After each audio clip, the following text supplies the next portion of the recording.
first of all, thank you, Professor Stewart, and the organization of this workshop for the possibility to share with you some ideas from me and my colleagues about the challenges of achieving universal electrification. And actually what I propose to make in this next 15 minutes is a kind of summary of what we have heard, or a lot of what we have heard today, from a perspective from an innovation perspective. I will have been very happy to have all these case studies for making the analysis that I will present. I have other kind of case studies from an initiative that we are coordinating. But still, my impression is that the thesis that we are presenting here is very good backed by most of the experience that you have presented today. And the central thesis is that the challenge is still a large open field for innovation. The challenge of universal electrification, which mini grids will be one of the main alternatives. You know? First, very shortly about our institute. I come from the Experimentation Institute. I should have put some map there because I guess it's not a name. It's something between Cologne and Düsseldorf in Northern Westphalia. We are an inter and transdisciplinary research institute. Our core topic is sustainability, models for sustainable transformation of the society, let's say. And we have 4 different research groups. One of them is very much focused on a systemic perspective to energy systems, energy and mobility systems, and that's the group where I'm working. And we have the possibility since 2004 for coordinating this initiative, the Wision initiative, which main aim is to promote the introduction of sustainable energy solutions and resource efficiency in developing countries. The objective, or the specific objective, is to help make clean energy a default solution for basic needs in emerging markets and developing countries. And for that we have evolved in the last 10 years, and the current structure of the initiative is represented in this graphic. We have like 3 main pillars. One of them are very central for the talk today is this one, sustainable energy product support. The main aim of this pillar is to provide support, financial support also, but also some kind of advice, technical and strategic advice to local partners that have ideas for project ideas for new solutions or for sustainable energy solutions. And it's a small fund for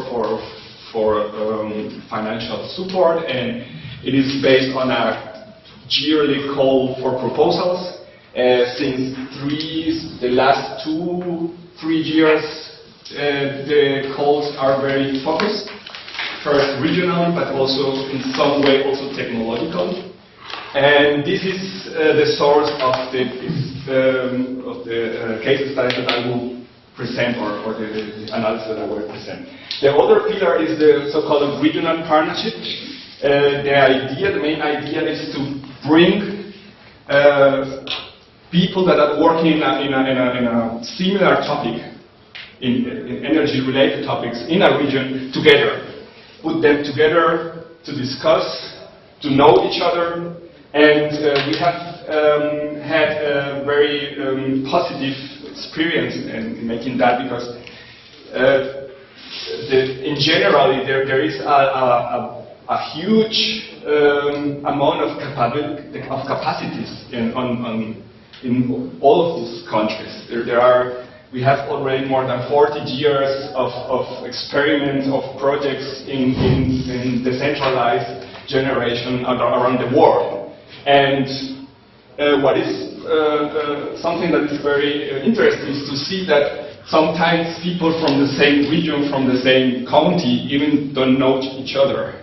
And putting these people together is make a very can create new dynamics, and that's the idea of this pillar.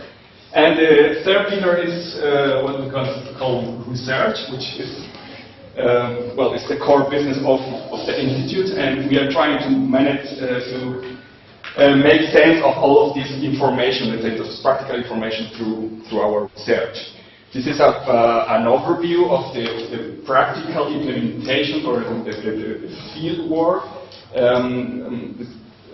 Up to date, we have supported 75 projects in different parts of the world. Like I say, small community-based projects, and we have today 3 functioning partnerships, and we are starting 2 new ones. And then let's go into the topic. I don't have to talk many about this. The motivation we have to talk about a lot about this. The challenge is to achieve universal access to electricity by 2030.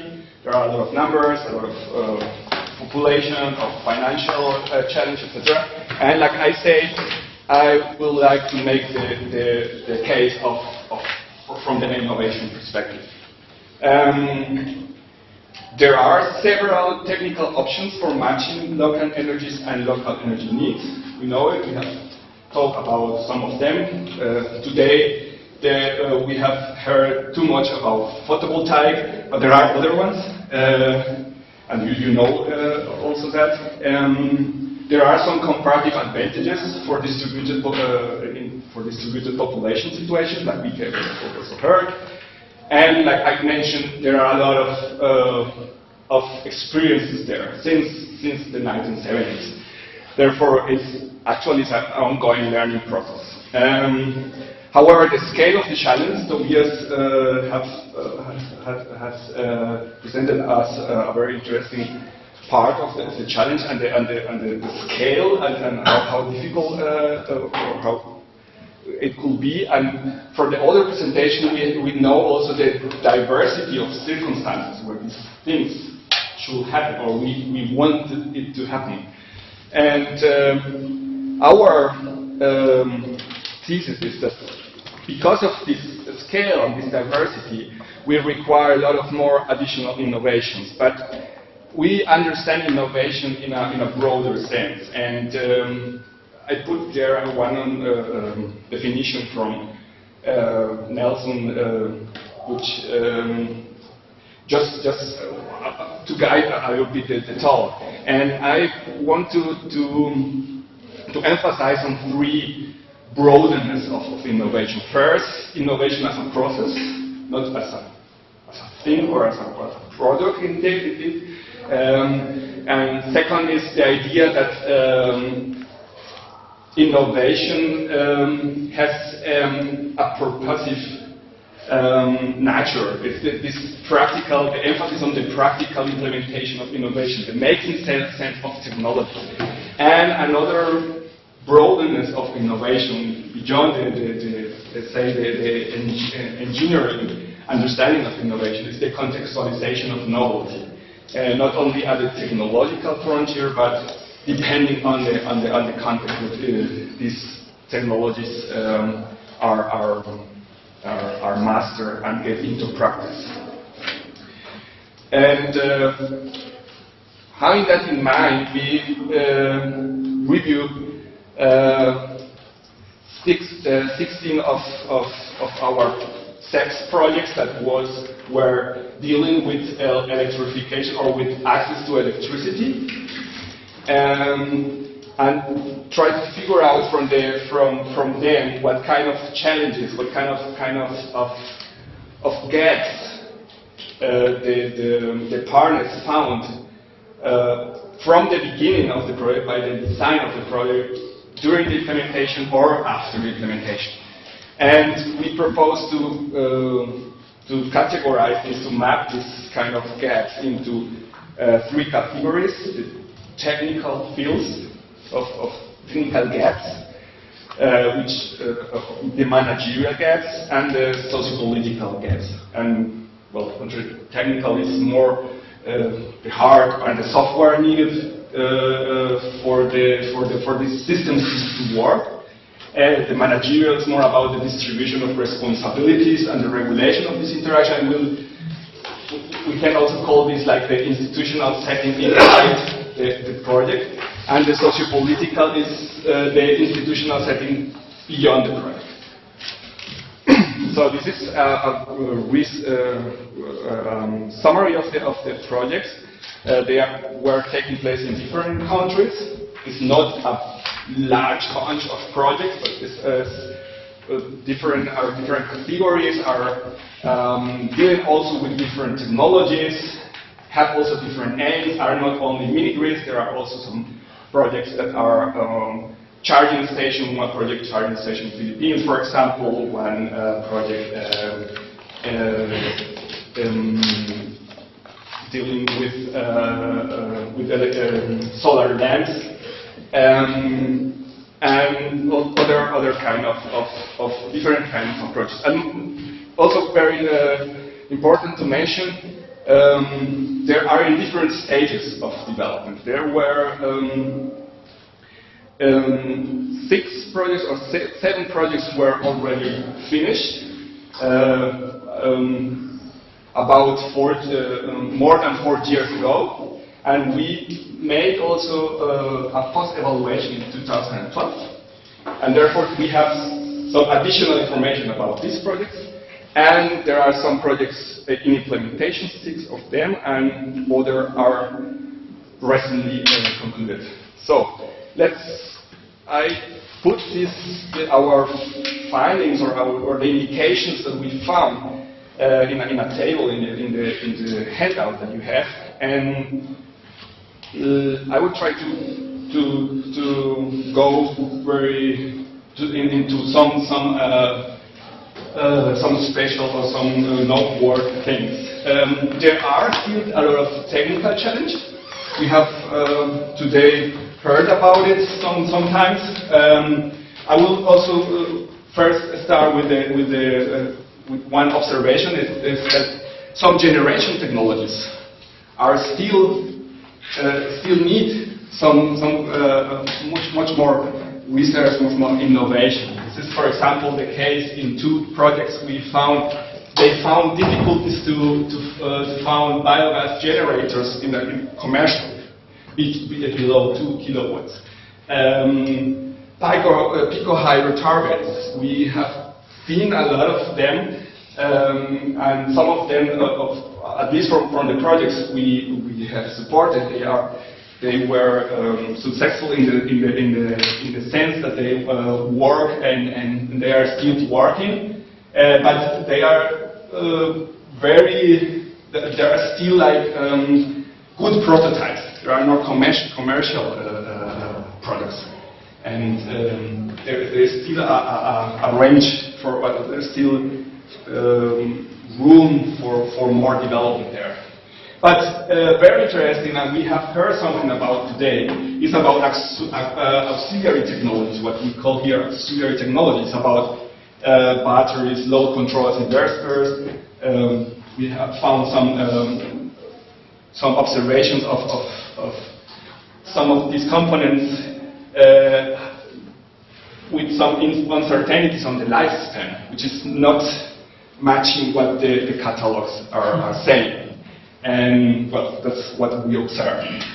But there is also a very interesting part, and as this, we have heard today about some DC grids, and it is it's very easy to say that, but there is actually a lack of of robust components for DC structures still. It is rather a very new thing to make DC grids. And actually I have heard from some colleagues that wanted to make a bigger project with the World Bank, and the guys in the World Bank, I think, this is not, DC grids are not possible or something like that. They were not, they don't want to recognize that it's technically possible. Therefore, I see, or we see a lot of room in this kind of aspects. And one of the other very interesting, there are very interesting issues or challenges from the managerial part. We have heard a lot of them today from many of you, and from our projects, yes, we especially the old projects have a lot of troubles with tariff schemes. Most of them were applying flat rates, and some of the new projects are considering the possibility to make meter, which the other way around will increase the cost. But there is a lot of things to do there, to make there, to test, to experiment. Something that is very important to emphasize is the biomass projects. They seem to have a very particular, a very special particularity. Most of them tend to, or most of the developers tend to underestimate the real cost downstream. They often assume that biomass is there and we can use it. But even in the event that biomass, you don't have to pay for the biomass. You have to collect it, you have to treat it, you have to store it in an appropriate way. And these are things that, at least for the projects that we have reviewed, are things that are not really considered for all of them. And even a more interesting thing is conflicts about the system, to understand the production of biomass as a system, which is particularities, and how to integrate energy systems with the forest system or the agricultural system. It seems to us that there are still a lot of room for trying and creativity for integrating these two kind of systems. We have heard about partnering today also with governmental agencies. Our project that we reviewed have a lot of experiences, or some experiences with partnering with governmental agencies. We don't have, at least in our case studies, there are not too much experiences with private sector, but we heard some today. And I wanted to go to this point we have discussed a bit today, this dichotomy, grid versus off-grid. And from the old projects, two of them are not anymore functioning, you see on our graph. And in both cases, one of the main reasons was that the villages were electrified. There were other reasons. There were also some technical problems, but that was also a reason. And many projects are confronted to this uncertainty. We have heard today a lot about that. But there are also some reactions. For example, there is a project in Nepal which is now trying to combine 2 or 3 different mini-grids, like making interconnection within mini-grids. This is a response, this is an innovation, let's say it's technical, managerial, and also socio-political especially, because the regulations that works for one mini-grid individual will not work for 2 mini-grids working together. You will need to make they are now in the phase of handling for new regulations, how to accommodate tariffs, ownerships of equipment, etc. As I said, it's a very interesting field. When mini-grids grow to a more bigger one, and the other interesting field is when the grid comes, it is not necessary to take the mini-grid to other place. It could also make a job, a role within the whole nation. But the question, one of the main questions like we discussed today, is the political framework, whether the political framework allow these kind of things, what are the tariffs, what are the contracts to be made in this case. And there are some experiments, not from us, but for example from Nepal and even Sri Lanka, which are trying with some projects to get ways to get of integrating mini grids within the big grid. And I guess for you in India there will be some ideas also, or some experimentation. And the last point, I'm sorry for going too long, is the aligning of decentralization tendencies, trends. There are some lack of local capacities in energy issues, but there are also the need for experience and confidence in building communal structures. We have heard a lot of that. In India, it's village energy committees or societies. In Nepal, it's energy groups, or in Sri Lanka, it's another. In Peru, committees. But this kind of a structure, there is a need for experimenting, for bringing ways of making possible this decentralized social capital, and this is also part of the whole field, the whole picture. And some final thoughts. I will just emphasize on this one. I think, or we think, in order to advance, it seems that we will need a lot of innovation, but innovation is risky. We come again to the topic of Tobias, and probably we will need more open-ended processes and straightforward replication. Yes, we will need it also, because in order to advance in the scale, but we also should not forget this other challenge, which is not really replication or scaling, but generating new knowledge and fostering creativity. So that's all for me. Thank you.